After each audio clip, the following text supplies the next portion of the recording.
We're here on Tel Saki in the southern region of the Golan Heights with Captain Sullivan, who served in the army here in the Golan. Captain Sullivan, thank you so much for joining us this morning. Pleasure to be here. Tell me, you served in the 188th Brigade. Can you tell us a little bit about your unit? Of course. The 188th Armored Brigade was established in its current form in 1969, and it specialized on fighting in the northern region here in the Golan Heights. The Syrians attacked Israel on October 6, 1973, the Yom Kippur War, and 3 Syrian divisions attacking the border faced one brigade called the 188th Brigade. These were the guys in the front line fighting with a ratio of 1,400 Syrian tanks to 177 Israeli tanks. Wow. You can imagine the battles were very tough, and 24 hours later, after the Syrians had started to attack, the brigade is basically eliminated. There is no command chain. All you have is tanks driving around fighting for their lives without any clear orders. Due to that, the IDF decides to disband this unit. There's no more 188th Brigade. 48 hours later, in the famous battle of the Valley of Tears, 11 tanks commanded by the 188th Brigade commanders joined the battle at the crucial moment and changed the momentum. And a day later, they're already in a counterattack into Syria. So the brigade really rose like a phoenix from the ashes. After the war, they insisted on continuing as the 188th, and we continue till today. So in 1982, we took part in the First Lebanon War. In 2006, in the Second Lebanon War, which I understand you took part in, also the brigade was there. In 2014, I was part of the brigade in the Protective Edge campaign inside Gaza. Amazing. And I understand that the 188th also participated in battles that were fought right here in Tel Saki. Can you tell us a little bit about those battles? Of course. The Battle of Tel Saki is one of the most unique stories we have in the Golan Heights, and I think the best way to understand it is by going up there to the bunker. Great. Shall we go? Shall we go? Let's do it. Let's go.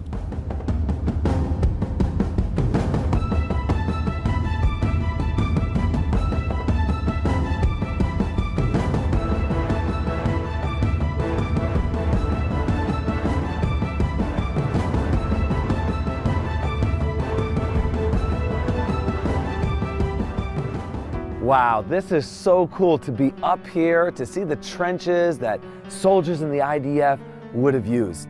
Tell me, Captain Sullivan, what exactly happened here in the Yom Kippur War of 1973? So in the morning of October 6, 1973, there are 6 young soldiers here on a lookout mission. They sit with binoculars, and the order is, let us know what's happening on the Syrian side. And the border's just like a mile The border there. is just a mile away from here, and when the war begins, they see in their feeling the whole Syrian army is coming through here. They're attacked by 2 Syrian brigades. They call for help, and several tanks from the 188th come from up north to help them. But at some point, they're out of ammunition. They have lots of casualties. We're talking about 35 guys who have fallen. And Menachem, the commander of this place, the young commander of this place, makes a crucial decision. 25 guys left here, go inside the bunker. They carry 3 fallen friends with them, and they spend the next over 30 hours inside the bunker while this place is all surrounded by Syrian enemy. They use the bodies of their fallen friends to block the entrances to the bunker, and when the Syrians shoot and throw grenades inside, the fallen friends save the lives of their comrades by just being there. They're dead bodies. Dead bodies. They have Wow. 25 guys alive, mostly injured. At some point, the are trying to invade, and they get, the commander Menachem makes a decision. If we're dying, just like Samson, he says, if we're dying, they're going to die with us. He says, everyone take out your grenades and be ready to, we're going to explode. When they come in, we'll just explode all together. But the Syrians decide not to go in. And they have to put back the clips that hold the grenades. And one of the guys says, I lost my clip. So you have a yarmulke on your head. One of the guys is religious, and he takes off the clip of the yarmulke and closes the grenade so it won't explode. Now try imagining, let's try getting into the heads of these young guys inside a bunker, knowing they're surrounded by the enemy for over 30 hours. How do you keep sanity? How do you overcome the fear? Now let me tell you something, David. Every year, a day after Yom Kippur, these 25 amazing guys come here with their families, and they sit down and they talk about what happened, and you know, how is everyone moving, who has kids, grandchildren already, and they sit together and they embrace each other. If you haven't seen a hug between 2 guys who fought in this place and went through what they went through, what we discussed here, you've never seen a hug in your life. And they sit, they share the stories, the memories of the courage, of the bravery. And I'll tell you one more thing. The Syrian army war plan was to reach the Sea of Galilee and the Jordan River passes within 6 hours. The Syrians managed to pass through the border here. It's not too hard to do that. But they kept on dealing with the guys fighting here. and that held them back and demoralized them.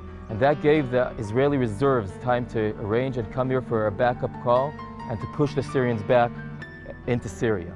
Now every year, and the day when they come and meet here, every year they put a new flag, a new Israeli flag. Each year it's bigger. And it sends a message to the Syrians on the other side. We want peace, but if you guys want war, you're not going to succeed. We're going to keep Israel safe. Israel is here to stay. And every year we just grow and become stronger and stronger. Wow, that is absolutely amazing. It sounds like Israel and really the rest of the world has a lot to thank of those paratroopers and soldiers like yourself from the 188th Brigade. Tell me, Captain Sullivan, you also have a company that tourists can come here, learn about the battles that were fought here in the Golan, as well as experience what it's like to be in the IDF. Can you tell us a little bit about that company? The company is called Slingshot. It offers an inside view into the IDF, and to understand what I offer, I think we should go inside the bunker. Okay, let's do that. Lead the way.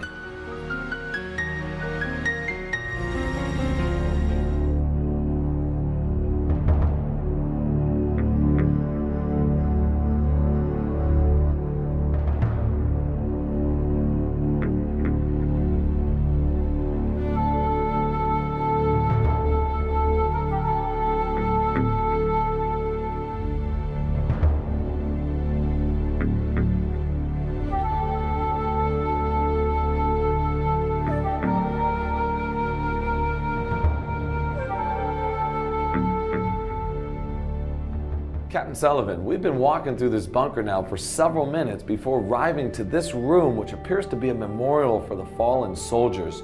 How do you utilize the bunker in your programs with Slingshot? So David, you just got a taste of our bunker challenge, where the participants of the program go through this dark bunker at night without flashlights. They get missions along the way until they enter this memorial room. And here we sit and discuss values such as bravery, comradeship, sacrifice, and overcoming fear and challenges. Wow, that sounds incredible. Do you offer anything beyond the bunker challenge? So I'm glad you asked. We have basic training boot camps. We have urban area laser tag competitions where the participants really understand the physical, the mental, and the moral challenges facing IDF soldiers. That sounds like a lot of fun. But beyond just having fun, what do you think your clients leave with? The participants of the program really test core values and leave with a feeling of accomplishment, a deep understanding of what does it mean to be in the IDF, and a strong and deep connection to Israel and its defenders. That sounds like an amazing program that you offer. Folks, if you're in the Golan Heights and you want to have a real taste of what the IDF is like, contact Captain Yaakov Sullivan with Slingshot. Stay tuned, folks, as we continue to learn about the battles of the Golan Heights.